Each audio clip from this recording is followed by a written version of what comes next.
بسم الله الرحمن الرحيم. الحمد لله حمدا كثيرا طيبا مباركا فيه كما يحب ربنا ويرضاه، وأشهد أن لا إله إلا الله وحده لا شريك له، وأشهد أن محمدا عبده ورسوله صلى الله عليه وعلى آله وأصحابه ومن اتبع هداه إلى يوم الدين. أما بعد. Ayyuhal ikhwatu fillah, kembali kita melanjutkan kajian kita dari pembahasan Al-Fiqhul Muyassar fi Dhaw'il Kitab was Sunnah. Dan pada pertemuan sebelumnya kita telah menjelaskan hukum bekas minum atau hukum air liur dari hewan-hewan, di mana al-muallif hafizahullah ta'ala membagi hewan menjadi dua bagian. Ada hewan-hewan yang dihalalkan untuk dimakan dagingnya, maka adapun hewan yang demikian yang dihalalkan dimakan dagingnya, maka bekas minumnya pun bukanlah najis, dan telah dinukilkan ijma' para ulama dalam hal ini. Kemudian bagian yang kedua yaitu hewan-hewan buas, hewan-hewan yang tidak dimakan dagingnya, seperti hewan buas atau hewan-hewan yang diperintahkan untuk dibunuh. Maka terjadi perselisihan di kalangan para ulama apakah air liurnya najis atau bukan. Namun yang sahih sebagaimana yang disebutkan bahwa tidak ada dalil yang menunjukkan najisnya air liur hewan-hewan yang tidak diperbolehkan untuk dikonsumsi dagingnya. Sehingga yang sahih kembali kepada hukum asal bahwa air liur dari hewan-hewan tersebut bukanlah najis. Sehingga apabila hewan-hewan tersebut minum di bejana, maka bekas minumnya tersebut bukanlah najis. Bukanlah najis. Meskipun di sini disebutkan bahwa apabila air tersebut sedikit lalu menyebabkan terjadinya perubahan karena minumnya hewan-hewan yang tidak dimakan dagingnya tersebut di bejana itu, sehingga memberikan perubahan, disebutkan di sini bahwa air itu menjadi najis.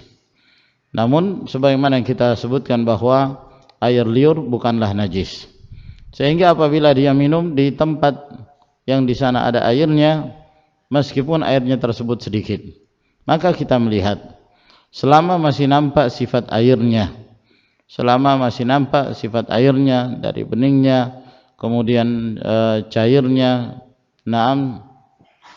tidak ada tanda-tanda yang menunjukkan bahwa dia mengental, dia tetap memiliki sifat air, maka dia dihukumi air yang statusnya suci dan mensucikan. Namun apabila air liur binatang tersebut semakin banyak dan semakin banyak, sehingga menyebabkan terjadinya perubahan air, misalnya dia semakin mengental sehingga air liurnya lebih mendominasi air tersebut, maka tidak lagi disebut sebagai air secara syar'i, tidak dikatakan sebagai al-ma'ul mutlaq, sehingga tidak boleh digunakan untuk berwudu. Hadis-hadis yang datang dari Nabi sallallahu alaihi wasallam telah kita sebutkan dalam hal ini, seperti masalah kucing, di mana Rasulullah sallallahu alaihi wasallam mengatakan innaha laysat binajas, bahwa kucing itu bukan najis, innama hiya minat tawafin alaikum, sesungguhnya kucing tersebut termasuk di antara hewan yang sering berkeliaran di sekitar kalian. Kemudian berkata al-muallif hafizahullah taala, amma su'rul kalbi fa innahu najisun wa kadzalika al-khanazir. Adapun bekas minumnya anjing maka itu najis. Bekas minumnya anjing maka itu najis. Wa kadzalika al-khanazir. Demikian pula babi-babi. Demikian pula babi-babi juga termasuk najis. Ammal kalbu, adapun anjing, fa'an Abi Hurairah radhiyallahu ta'ala anhu anna Rasulullah sallallahu alaihi wasallam qala, dari Abu Hurairah radhiyallahu ta'ala anhu bahwa Rasulullah sallallahu alaihi wasallam bersabda, tuhuru ina'i ahadikum, menjadi bersihnya bejana salah seorang kalian, idza walagha fihi al-kalbu, apabila ada seekor anjing yang minum, menjilat dari bejana tersebut, ay yaghsilahu sab'a marratin ulahunna bit-turab, hendaknya dia membasuhnya sebanyak 7 kali. Yang pertama kali dibasuh dicampur dengan tanah. Hadis ini diriwayatkan oleh Bukhari dan Muslim. Maka ini ma'asyiral ikhwah rahimakumullah dijadikan dalil oleh sebagian para ulama yang mengatakan bahwa anjing atau air liur anjing itu adalah najis. Sebab Rasulullah sallallahu alaihi wasallam mengatakan tuhur, menjadi bersihnya, menjadi sucinya bejana salah seorang kalian apabila ada anjing yang minum atau menjilat di tempat tersebut atau di bejana itu, maka hendaknya dia membasuhnya sebanyak 7 kali. Yang pertama kali dicampur dengan tanah. Walhasil ini merupakan permasalahan yang juga menjadi perselisihan di kalangan para ulama. Apakah anjing itu najis atau bukan? Ada sebagian para ulama mengatakan bahwa anjing itu yang najis adalah air liurnya saja. Yang najis hanya air liurnya saja. Dan mereka berdalil dengan hadis yang telah kita sebutkan ini. Ada lagi sebagian para ulama mengatakan bahwa kalau air liurnya najis, maka mengharuskan seluruh tubuhnya najis. Sebab dari air liur tersebut kemudian menjadi keringat, maka keringat ini menyebar ke seluruh tubuh anjing sehingga seluruhnya menjadi najis. Sehingga mereka mengatakan bahwa anjing secara menyeluruh bagi mereka adalah najis. Dan pendapat yang ketiga mengatakan bahwa anjing adalah suci dan bukan najis. Anjing adalah suci dan bukan najis. Dan perlu dibedakan dalam hal ini ma'asyiral muslimin rahimakumullah antara hukum najisnya anjing dengan hukum memakan anjing. Antara hukum najisnya anjing dengan hukum memakan anjing. Ya, kalaupun kita mengatakan bahwa anjing itu bukan najis, bukan berarti bahwa anjing itu dihalalkan untuk dikonsumsi, dihalalkan untuk dimakan. Yang sahih, dan itu perkataan jumhur ulama, bahwa anjing hukumnya haram. Nanti akan kita bahas pada saat kita tiba di pembahasan at-ta'imah. Adapun tentang permasalahan apakah anjing itu najis atau bukan, ini masalah khilafiyah, permasalahan yang diperselisihkan di kalangan para ulama. Mereka para ulama yang berdalil yang menetapkan bahwa anjing itu najis atau air liurnya najis, dalil mereka adalah hadis ini, hadis Abu Hurairah dan yang semisalnya, di mana Rasulullah sallallahu alaihi wasallam memerintahkan untuk membasuh 7 kali, salah satunya dengan air, disebabkan karena jilatan anjing. Maka ini menunjukkan bahwa anjing tersebut najis karena diperintahkan untuk dibasuh. Namun ma'asyiral ikhwah rahimakumullah, sebagian para ulama dari Al-Malikiyah, Al-Zahiriyah, mereka mengatakan bahwa untuk menetapkan najisnya anjing membutuhkan dalil. Untuk menetapkan najisnya anjing membutuhkan dalil. Hal ini disebabkan karena adanya beberapa riwayat yang datang dari Nabi sallallahu alaihi wasallam yang menunjukkan bahwa anjing itu bukan najis dan seluruh tubuhnya bukanlah najis, ya. Seperti di antaranya adalah hadis yang diriwayatkan oleh Imam Al-Bukhari rahimahullahu taala dari hadis Abu Hurairah radhiyallahu an, bahwa Nabi sallallahu alaihi wasallam menceritakan ada seseorang melihat seekor anjing ya'kulu thara minal atash. Ada seorang melihat seekor anjing yang makan tanah disebabkan karena dia kehausan. Di situ ada sumur, dia tidak bisa mengambilnya, seekor anjing. Maka akhirnya laki-laki ini pun berinisiatif, maka dia mengambil sepatunya lalu kemudian mengambilkan air untuk anjing tersebut, sampai kemudian anjing ini merasa puas dari meminum air itu. Fasyakarallahu lahu fa'adkhalahu al-jannah. Maka Allah Subhanahu wa taala pun berterima kasih kepada hamba ini dan Allah masukkan dia ke dalam al-jannah, ke dalam surga. Dan Nabi sallallahu alaihi wasallam tidak menjelaskan apakah orang ini membersihkan atau mencuci lagi sepatunya disebabkan karena ada bekas minum anjing, tidak disebutkan, menunjukkan bahwa asal hukumnya anjing bukanlah najis dan air liurnya pun bukan najis. Demikian pula termasuk di antara dalil yang dijadikan hujjah oleh para ulama yang mengatakan bahwa anjing bukan najis adalah hadis yang diriwayatkan oleh Imam Al-Bukhari. Hadis Abdullah bin Umar, beliau mengatakan kanatil kilabu tabulu wa tuqbilu wa tudbiru fil masjid fi zamanin Nabi sallallahu alaihi wasallam falam yakunu yarushuna syai'an min dzalik. Bahwa anjing-anjing pada zaman Nabi sallallahu alaihi wasallam kadang kencing keluar masuk masjid pada zaman Nabi sallallahu alaihi wasallam, namun para sahabat mereka tidak membersihkan sama sekali dari bekas anjing tersebut. Kalaulah kencing anjing itu najis, tentu para sahabat segera membersihkannya. Sebagaimana Rasulullah sallallahu alaihi wasallam memerintahkan kepada orang Badu untuk segera membersihkan kencingnya pada saat dia kencing di salah satu sudut masjid.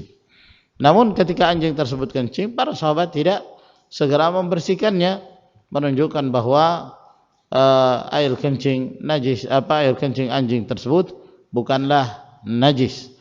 Demikian pula hadis yang lain, hadis Adi bin Hatim yang diriwayatkan oleh Imam Al-Bukhari dan Muslim, ketika Nabi sallallahu alaihi wasallam menjelaskan tentang hukum berburu dengan anjing. Idza arsalta kilabakal muallamah wa dzakarta ismallahi 'alaiha faqulu.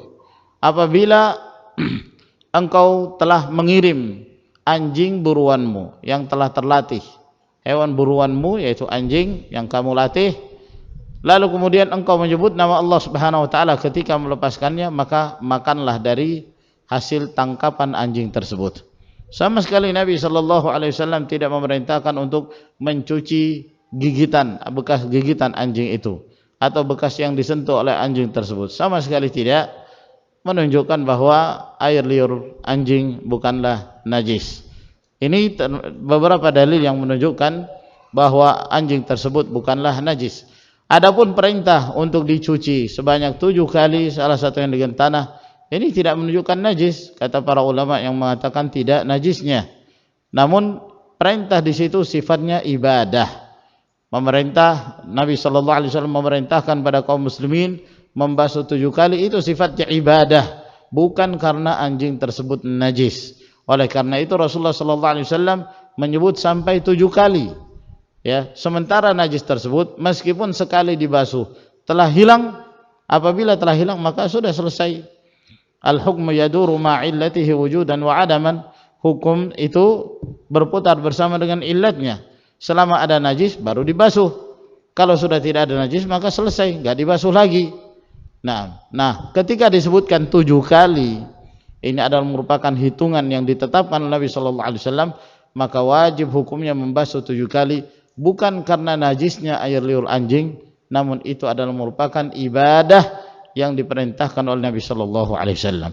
Seperti halnya kita berwudu sekali-sekali, berwudu 2 kali, berwudu 3 kali dan tidak boleh lebih dari 3 kali, sebab tidak diajarkan oleh Nabi sallallahu alaihi wasallam. Bukan berarti anggota wudu tersebut najis, bukan berarti yang kita basuh dari wajah, tangan sampai ke siku, kaki sampai ke 2 mata kaki itu najis, tidak sama sekali. Namun itu adalah perkara ibadah yang mana seorang hamba diperintahkan untuk berwudu sekali, 2 kali atau 3 kali sebagaimana yang diajarkan oleh Nabi sallallahu alaihi wasallam. Sehingga wallahu taala alam, kesimpulannya bahwa anjing bukan najis. Anjing bukanlah najis, namun apabila anjing tersebut menjilat salah satu dari bejana kalian, piring kalian, tempat minum kalian, maka wajib hukumnya dibasuh sebanyak 7 kali, salah satunya dengan tanah. Wa ammal khinziru, adapun babi, fali najasatihi wa khubtihi wa qadaratihi, maka babi tersebut diharamkan disebabkan karena najisnya dan buruknya dan kotornya. Qala Allah Ta'ala fa innahu rijsun. Allah Subhanahu wa taala berfirman bahwa babi itu adalah rijs, yaitu najis, ya. Rijs yaitu najis. Adapun babi maka tidak diperbolehkan secara menyeluruh, tidak diperbolehkan sama sekali, tidak diperbolehkan sama sekali untuk dikonsumsi dagingnya dan yang lainnya.